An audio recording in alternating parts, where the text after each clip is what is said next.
सच्चिदानंद भगवान की, सतगुरुदेव भगवान की, वैदिक सनातन धर्म की, ज्ञान स्वरूपेश्वर महादेव की।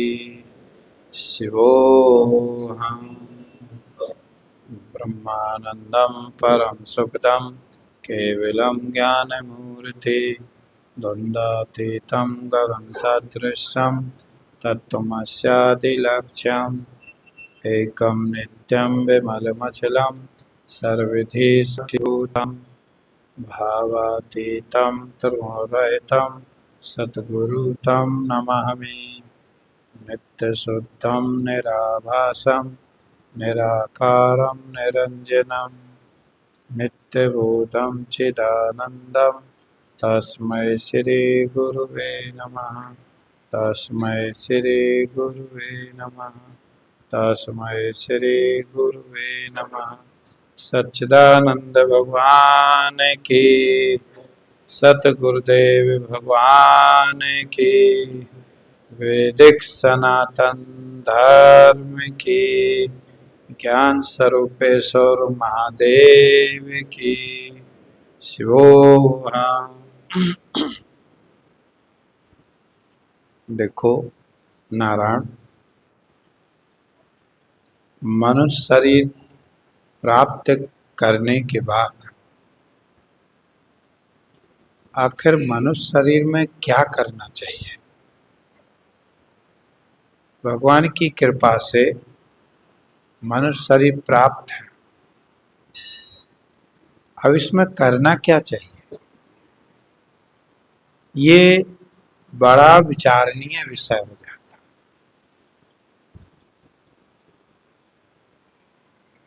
और जिससे वो करना देख रहा, वो उसका जीवन निर्वाह का करना है। जैसे कोई धंधा व्यापार करता, कोई कुछ करता है, कोई परिवार को आगे बढ़ाता है, ये तो संसार का काम है। मनुष्य जीवन में यही सब कुछ करने के लिए नहीं है, बल्कि इसमें करना क्या है जो हम किसी भी योनि में प्राप्त नहीं कर सकते हैं। उस अविनाशी परमात्मा का साक्षात्कार करना इस मनुष्य जीवन की सबसे बड़ी कर्तव्यता है। मुझे लगता है हम अपने बच्चों को पाल पोस लेते, तो आप क्या सोचते हो? पशु पक्षी भी अपने बच्चों को बहुत अच्छी तरह पालन पोषण कर लेते हैं। उनको भी पता रहता है कि हमारे कितने बच्चे हैं। आप कभी देखना, जो कुत्ती होती है ना, उसके बच्चे हों, यदि उसका एक बच्चा नहीं मिले तो वो झटपटाती है, इधर उधर ढूंढती है। बिल्ली को देख लो, उसे ये पता है कि मेरे बच्चे भूखे हैं, इसलिए समय समय पे उनके पास बैठना, उनको भोजन दूध वगैरह पिलाना, ये है उनके पास। लगभग हर योनि में जिन मोह ममता से हम ग्रसित होते हैं, तो हर योनि में, ऐसी कोई बड़ी बात नहीं। पर मनुष्य जीवन में परमात्मा का साक्षात्कार होना, ये मनुष्य शरीर को छोड़ के और किसी भी शरीर में क्षमता नहीं है। अब आप देखें, मोह है उनमें, काम भी है, क्रोध भी है।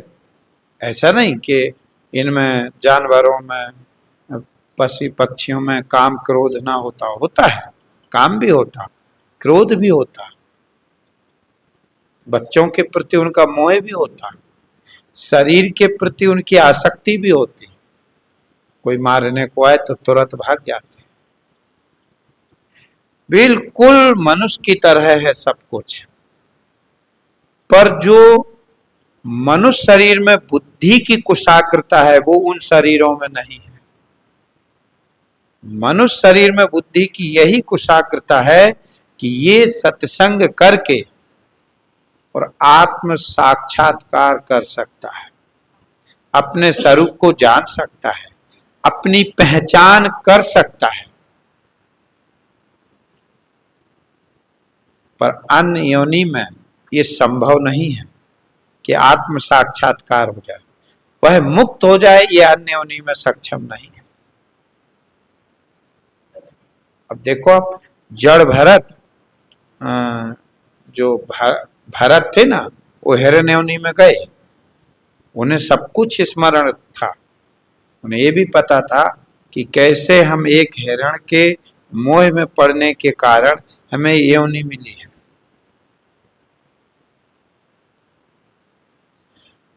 पर वहां भी उनको पूर्ण साक्षात्कार नहीं हुआ था। परमात्मा की स्मृति तो थी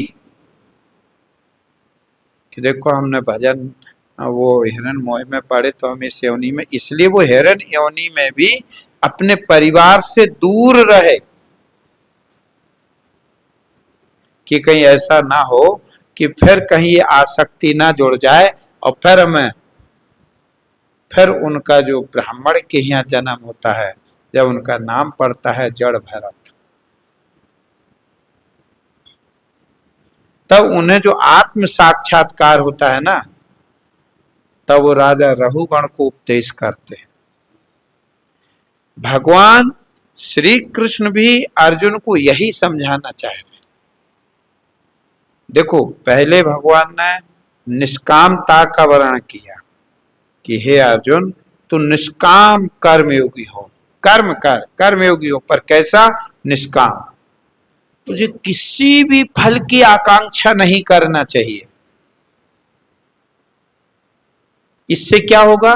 बोले, इससे तुम्हारे मन में जब फल आकांक्षा की कोई भावना नहीं रहेगी, तब यदि आपके जीवन में कोई आपको आत्मयज्ञ महापुरुष मिलेगा और उसके द्वारा दिया हुआ जो उपदेश है वो तुरंत आपके हृदय में ठहर जाएगा। और यदि कामना है, इच्छाएं हैं, तो फिर वो ब्रह्म विद्या ठहरेगी नहीं। देखो, जब तक आत्मदेव में कामना रही तो सन्यासी महापुरुष ने उपदेश दिया, वो नहीं ठहरा। लेकिन जब कामना खत्म हो गई तो गोकर्ण ने जरा सा उपदेश दिया और सबको छोड़ के वो जंगल की ओर, क्योंकि कामना संसार से बांधती है।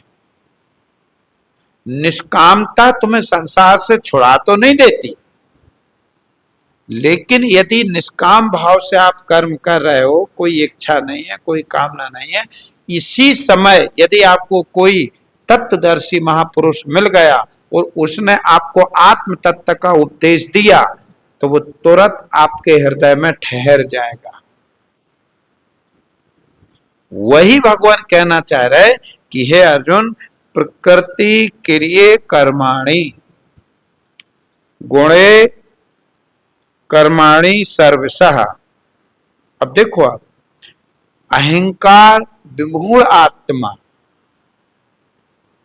करता है मिति मान्यते। भगवान श्री कृष्ण कह रहे हैं कि प्रकृति क्रिये कर्माणि गुणे कर्मणा सर्वशः। प्रकृति किसको कहते हैं? देखो, ये भी हमें समझना है, क्योंकि तीनों गुणों की साम अवस्था का नाम प्रकृति है, जिसे अपन माया बोलते हैं। क्योंकि प्रकृति, माया, प्रधान, ये अज्ञान, अविद्या, ये पर्याय शब्द हैं, पर वो वस्तु एक ही है। चाहे आप प्रकृति कह दो, चाहे आप उसे माया कह दो, चाहे आप उसे अविद्या कह दो, चाहे उसे आप अज्ञान कह दो, चाहे उसे आप प्रधान कह दो, चाहे उसे आप शक्ति कह दो, एक ही वस्तु के नाम। तो तीन गुण हैं। तीन गुण कौन कौन से हैं? सतोगुण, रजोगुण और तमोगुण। इन्हीं तीन गुणों की साम अवस्था का नाम प्रकृति है। तो ये जो सृष्टि तुम्हें दिखाई पड़ रही है, चाहे वो स्थूल सृष्टि हो, चाहे वह सूक्ष्म सृष्टि हो, ये प्रकृति के द्वारा ही रची गई है। प्रकृति ने ही इंद्रियों को रच दिया, प्रकृति ने ही मन बुद्धि को रच दिया, प्रकृति ने ही तीन गुणों को रच दिया, प्रकृति ने ही भूतों, क्योंकि मूल प्रकृति है। प्रकृति और विकृति, जैसे मूल प्रकृति हो गई, जब उस प्रकृति में विकृति हुई तो तीन गुण विकृति हो गए, सतोगुण, रजोगुण, तमोगुण। अब ये तीन गुण प्रकृति हो गए तो तीन गुणों का जो कार्य है वो विकृति हो गया।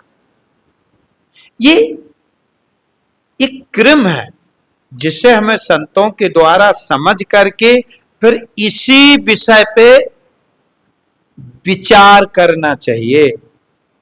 प्रकृति और विकृति, प्रकृति और विकृति, तीन गुण प्रकृति हो गए, तीन गुणों का जो कार्य वो विकृति हो गया। अब सतोगुण का कार्य ज्ञान इंद्रियां अंतःकरण, ये विकृति हो गए। रजोगुण का कार्य प्राण पांच कर्म इंद्रियां, ये विकृति हो गए। तमोगुण का कार्य पंचभूत, ये विकृति हो गई। फिर इन पंचभूतों में भी फिर देखो पंचभूत प्रकृति हो रहे और पंचभूतों का कार्य जो स्थूल देह आदि, ये विकृति हो गए।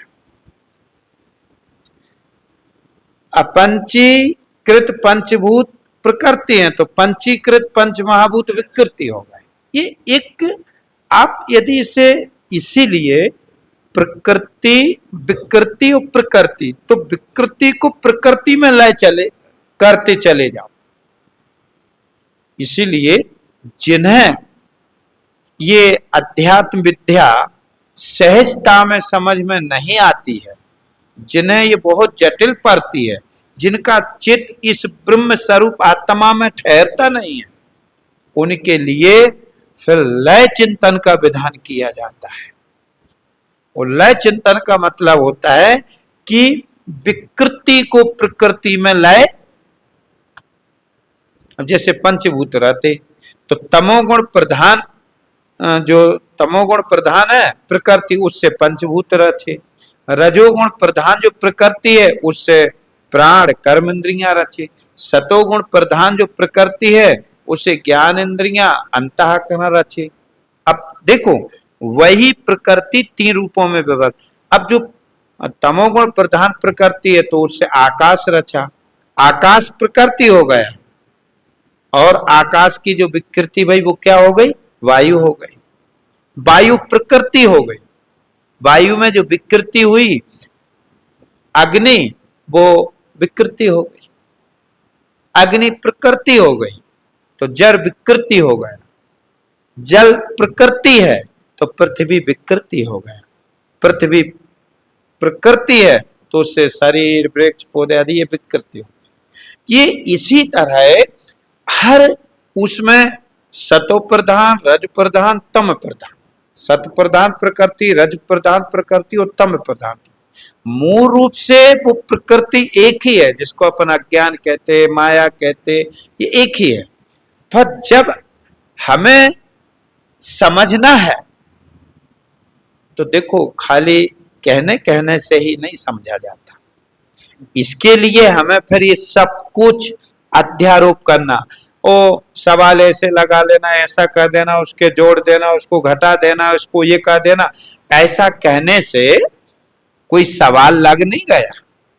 नारायण उसके लिए पाटी चाहिए, खरी चाहिए, फिर उस पर लिखना पड़ता है, फिर उसमें बुद्धि लगाने पड़ती। भाई जब अपन लोग पढ़े हैं ना तो बुद्धि लगाई कि नहीं लगाई। अब वो कई सवाल ऐसे होते हैं उनमें हंस लगाई आती है, हंस लगाई ही भूल जाते बच्चे। फिर वो मास्टर समझाते, देख बेटा 9 के बाद जब 10 आए तो क्या हो जाती है, एक हंस लगाई हो जाती 9 के बाद, है ना। अब जोड़ और घटाओ, 2 अंक का घटाओ और 2 ही अंक का कहीं कहीं जोड़ भी आ जाता, तो जोड़ और घटाओ तो उसके निशान बना दे। ये निशान ये जोड़ का हो गया, ये घटाओ का हो गया, ये भाग का हो गया, ये गुणा का हो गया। अब कहां गुणा लगाना है? अब मान ली जाए कि आपने किसी से सौदा ली, तो उसने आपको 4-5 सौदा दी, ठीक है ना? तो वहां आपको जोड़ना है, लेकिन अब उसके पास आपके पैसे जमा है कुछ और कुछ आपको देना है, तो जितने पैसे जमा है वो काटना है उसमें से, तो घटाना पड़ेगा। तो कहां घटाना है, कहां जोड़ना है, ये सब उस बुद्धि में ही तो होना चाहिए। ठीक इसी तरह नारायण, जब तक इस अविद्या का नाश ना हो, अविद्या के नाश के लिए आपको प्रकृति और विकृति इसका बार बार अनुसंधान करना पड़ेगा।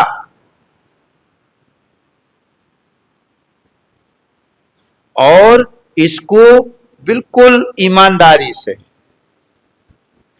परमात्मा की प्राप्ति के लिए यदि आप प्रयत्न करते हो नारायण, तो बस ये प्रकृति और विकृति का यदि आपने विचार कर लिया और विकृति को प्रकृति में लय कर दिया और प्रकृति को जगत का मूल देखते हुए और प्रकृति के साक्षी जब तुमने अपने को देख लिया, तो नारायण फिर कुछ भी करना बाकी।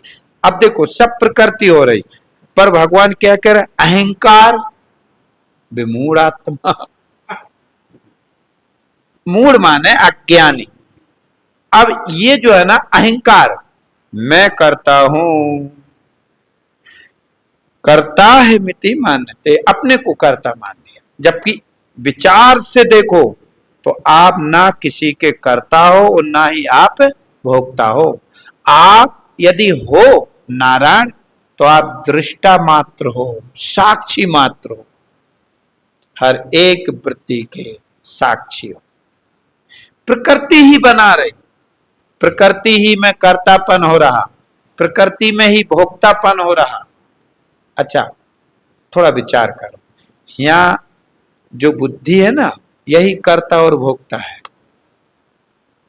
और विचार करो कि बुद्धि प्रकृति ही तो है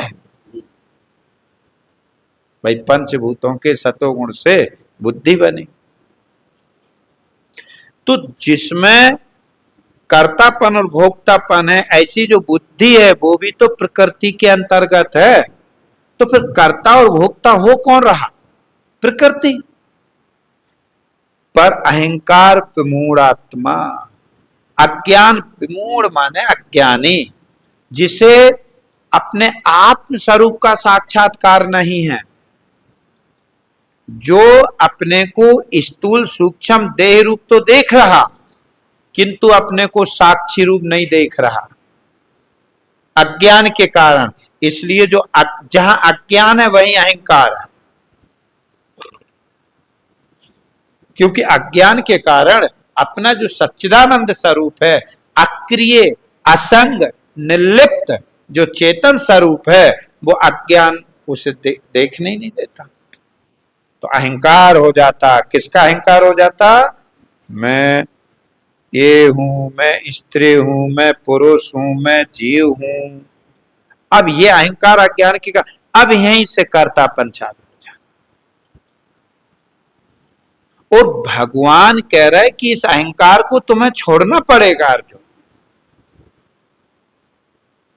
ये अहंकार अज्ञान ही तुम्हारे बार बार जन्म और मृत्यु का कारण बन रहा है।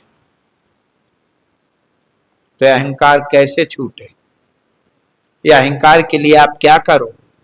ध्यान, एकांत निवास। देखो जहां ध्यान एकांत निवास है, मैं आपको ये भी बता दूं, वह आपको शांति तो दे सकता है, लेकिन अहंकार की निवृत्ति, क्योंकि अहंकार की निवृत्ति जो है ना वो स्वरूप ज्ञान से होती है। अज्ञान की निवृत्ति स्वरूप ज्ञान से होती है।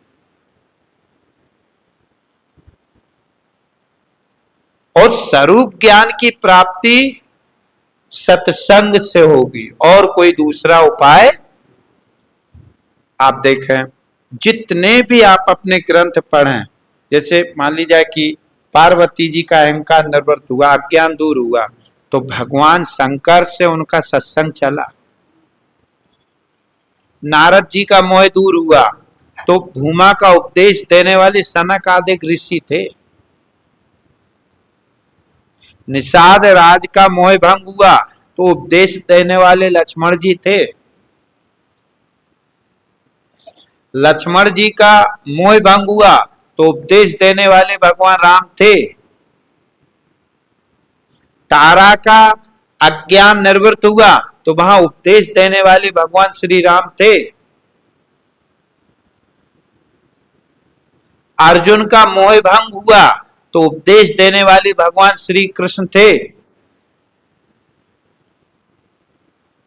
उद्धव का आवरण भंग हुआ तो उपदेश देने वाले भगवान श्री कृष्ण थे।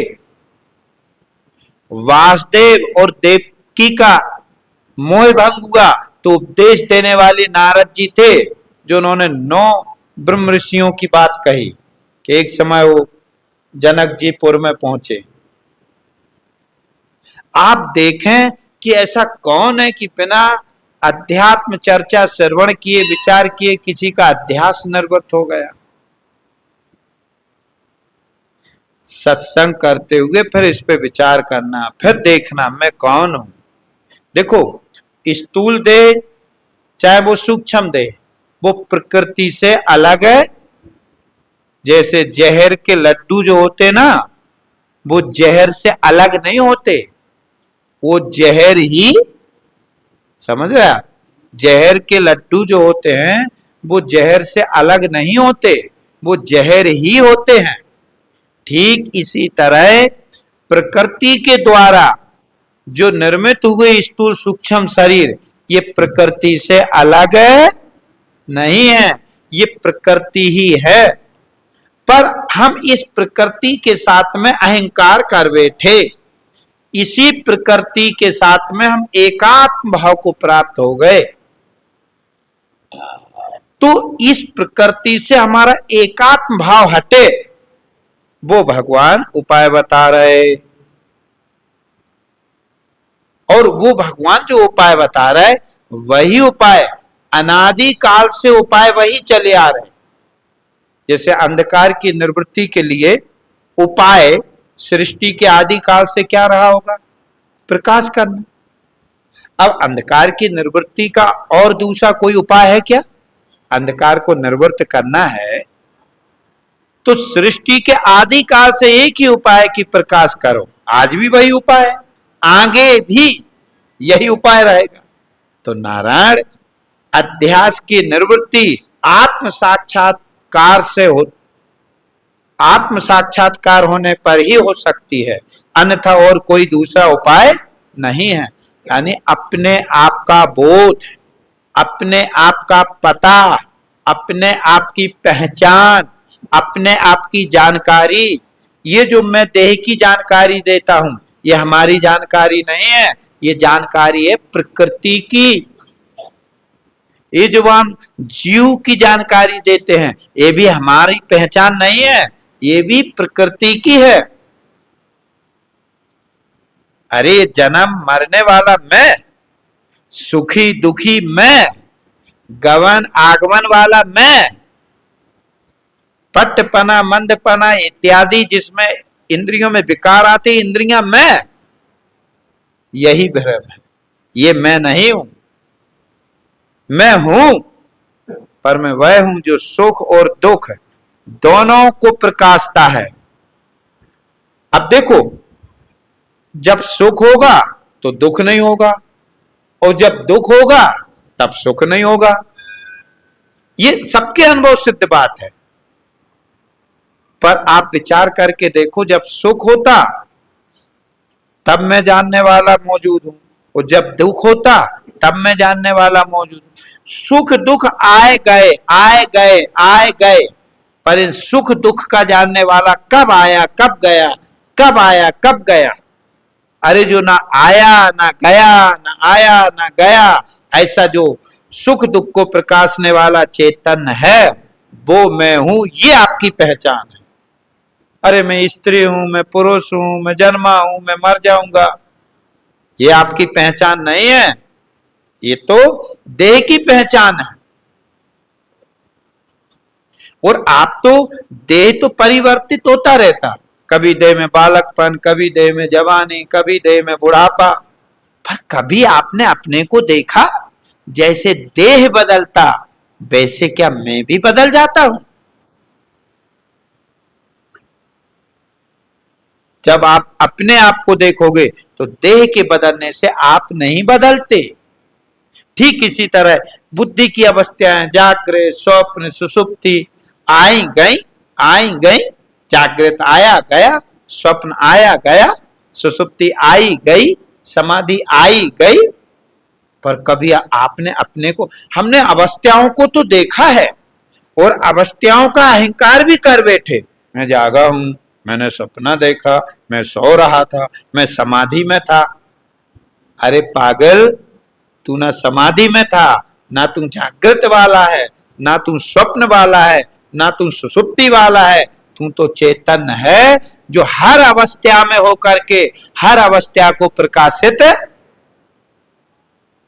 तो तू अपने की पहचान कर। भगवान श्री कृष्ण अर्जुन को वहीं नहीं रखना चाहते जहां वो खड़ा है। कोई भी सच्चा सतगुरु उसके सानिध्य में आया जिज्ञासु को कभी भी देह तल पर नहीं रखेगा, वो उसे देह तल से उठाएगा, ऊपर की ओर ले जाएगा। वो इसलिए उसको ऊपर की ओर ले जाएगा कि ये तू नहीं है और तू जो है वो मैं बता रहा हूं। अब देखो, आज मान ली जाए सतगुरु की कृपा से ही तो मुझे ये पता चला कि मैं चेतन हूं, ना तो किसने बताया। माता पिता बालक बुलावे, उधर भरे सोई कर्म सिखावे। और माता पिता कितना करते, अरे बच्चे तू पढ़ लेगा, अरे तू ये कर लेगा, ये कर लेगा। ब्रह्म विद्या का उपदेश कोई मां मंदालसा नहीं है, कोई पुत्र उद्दालक मुनि का पुत्र सुवेद केतु तो उद्दालक मुनि नहीं है। आज की स्थिति में तो सिर्फ खाओ पियो, बेटा ये कर लो, ये कमा लो, पैसे वाले बन जाओ। ये हम ये नहीं कह रहे कि आप पैसे वाले नहीं बनो, हम ये नहीं कह रहे कि आप धंधा पानी नहीं करो। ये कौन कह रहा कि ये नहीं करो? ये तो जीवन व्यवहार चलाना है तो करना पड़ेगा। पर जो सत्संग से हम दूरी बना लेते, ब्रह्म विचारों से दूरी बना लेते, ब्रह्म विचारों से हम दूर होते जा रहे हैं, उसका हम विरोध कर रहे हैं। तुम्हारे मेहनत का विरोध नहीं कर रहे, आप मेहनत करिए, पर समय समय पे आप सत्संग भी करिए। क्यों कि यदि मेहनत आपको धन देता है, मेहनत आपके व्यवहारिक जीवन को खुशहाल बनाता है, तो नारायण ये सत्संग भी आपके जीवन को भ्रांति से मुक्त करता है। आपके जीवन को, जो आप जन्म मृत्यु वाला आप अपने को देख रहे हो, ये सत्संग आपको अमर पद देता है। अब इससे हम दूरी हो रहे, यही सबसे बड़ी भूल है। बस आप अपने जीवन में सत्संग करते चलो, समय समय पर आओ सत्संग। और सत्संग ऐसा ही नहीं करना, आए बैठ गए सुन लिया चले गए, ये सत्संग की महिमा नहीं है नारायण। सत्संग की महिमा कब है? जब सुन करके और उस विषय पे जब तुम विचार करते हो, सफलता तब मिलती है। हाँ, यदि आप विचार नहीं करोगे तो फिर वहीं के वहीं खड़े रहोगे। ना तो यूं सुन करके और कह देना ये आसान है, पर विचार करके अपने साक्षी भाव को देखना, विचार करके देह रूप अपने को ना देखना, विचार करके अपने को दृष्टा रूप देखना, ये किसी किसी में होता है। ना तो ऐसे तो जब से होश संभाला होगा तब से हम सभी ने सुना है संसार झूठा है, परमात्मा ही सत्य है। तो हम का ये एक दो बार सुना होगा, जिंदगी में ये बात 50 बार सुनी गई होगी कि संसार झूठा है और परमात्मा ही सत्य है। अरे परमात्मा में तो ये जगत झूठा है, कल्प्यते तो नाम रूप वाला है। पर ईमानदारी से परमात्मा में झूठा है सही है, क्या तुम्हें अपने परमात्मा साक्षी स्वरूप का बोध है? और बोध नहीं है तो कतरो झूठा। झूठा कहने से झूठा नहीं हो जाता। हाँ, रोटी रोटी कहने से कोई भूख की निवृत्ति नहीं हो जाती। पानी पानी कहने से कोई प्यास की निवृत्ति नहीं हो जाती। नारायण, जब भोजन पेट में जाएगा, रोटी रोटी रटना नहीं है, रोटी को धापना है, तब जाके वो भूख की निवृत्ति करेगी। ऐसे ही हम सत्संगी है, हम ये है, हम तो जाते हैं, ऐसा नहीं करना। सत्संग को श्रवण करके मनन करना, निधिध्यासन करना और अपने आत्म स्वरूप का सा देखना। सच में मैं इंद्रियां रूप हूं कि मैं देह रूप हूं कि मैं मन रूप हूं कि मैं बुद्धि रूप हूं? तब तुम्हें पता चलेगा कि इनमें से एक भी मैं नहीं हूं, क्योंकि ये सब जड़ हैं और आप चेतन हो। मन जड़ है, आप चेतन हो। बुद्धि जड़ है, आप चेतन हो। इंद्रियां जड़ हैं, आप चेतन हो। इंद्रियों के विषय जड़ है, आप चेतन हो। पर ये बार बार बार बार बार बार, और कब तक? बोले जब तक परिपक्वता ना आ जाए। हम सभी ने साइकिल सीखी है, कब तक चलाई? जब तक उसमें मजबूती नहीं आ गई। नारायण, क्यों? अच्छा, ड्राइवर ने आपको सिखा दी गाड़ी, हम ड्राइवर लिया, सिखाई गाड़ी। गाड़ी सिखाने के बाद भी ड्राइवर कहता अब अभ्यास करो, कि ड्राइवर ने जो महीना 2 महीना सिखा दी और फिर तुम बंद हो जाते हो। फिर तुम खुद गाड़ी घुमाते हो, कहीं इधर ले जाते हो, कहीं उधर ले जाते हो। तुम्हें खुद ये एहसास हो जाता कि हाँ, अब हम परिपक्व हो गए। तो नारायण, ठीक इसी तरह जब तुम्हारी बुद्धि दुविधाओं से मुक्त हो जाएगी, भ्रांतियों से मुक्त हो जाएगी, अहंकार रहित हो जाएगी, तब मैं ये सच कहता हूं कि आपको आत्मा के अतिरिक्त और दूसरा कुछ भी नजर नहीं आएगा। यदि आप भ्रांति से मुक्त हो गए तो आपको आत्मा के अतिरिक्त नाम रूपात्मक जगत रंचक मात्र भी नहीं भासेगा।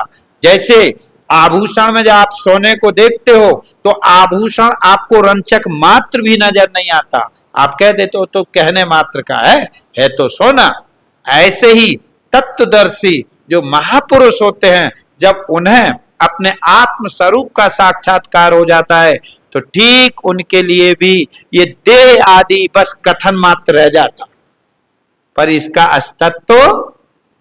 इसलिए नारायण, सत्संग करना ये जीवन की प्राथमिकता। तो इसको, हाँ, हम ये नहीं कह रहे कि आप धंधा पानी, आप मेहनत करो, पर समय समय पे सत्संग करना, इसकी प्राथमिकता देना। जैसे आप खूब मेहनत करते हो, पैसा कमाते हो, पर आप पैसे को प्राथमिकता नहीं देते हो, आप परिवार को प्राथमिकता देते हो, आप अपने बच्चों को, आप अपनी पत्नी को, माता पिता को प्राथमिकता देते हो।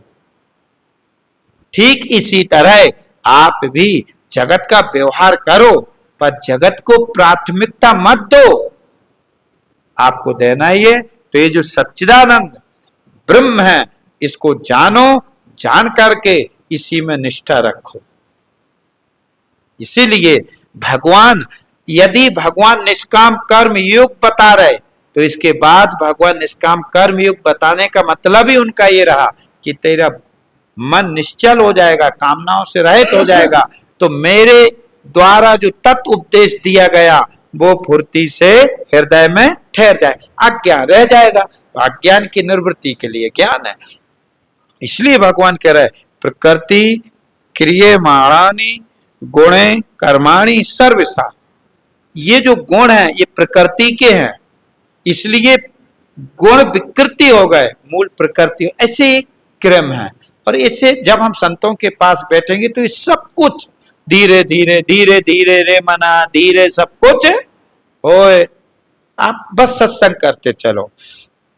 अहंकार विमूढ़ आत्मा करता है मिति मानते। ये अज्ञानी फिजूल में ही इसका अहंकार लिए बैठा है स्थूल सूक्ष्म शरीर का। अरे ये तो प्रकृति के द्वारा बन रहा है, मिट रहा है, सब हो रहा है। मैं जो चेतन हूं वो किसी क्रिया का, हाँ आगे भगवान अगले रविवार को आएगा तत्व वित्वा महाबाहो, आगे का श्लोक में कि कर्म विभाग तत्व ये सब अलग अलग, क्योंकि इनका विभाग करके फिर अपने को देखना। तो आप अपने की, इसलिए नारायण अपने आप कौन है? चेतन, जड़ देह नहीं। आप कौन है? सतरूप, असत शरीर इंद्रियां आदिक नहीं। आप कौन है?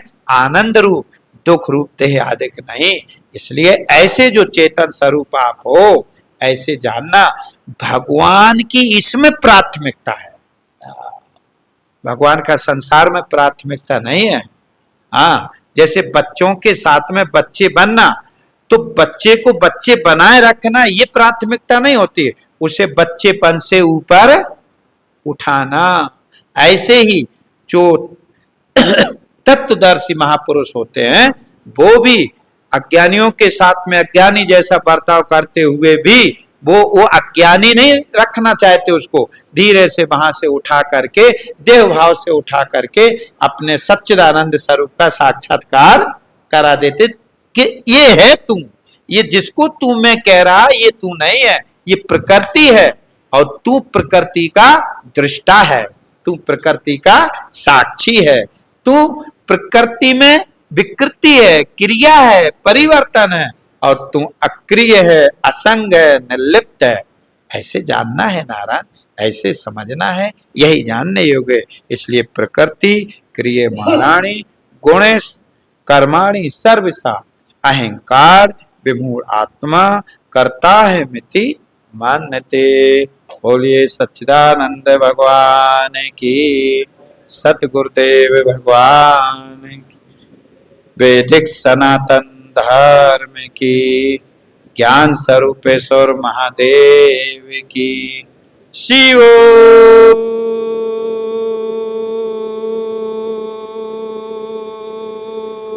हम शिव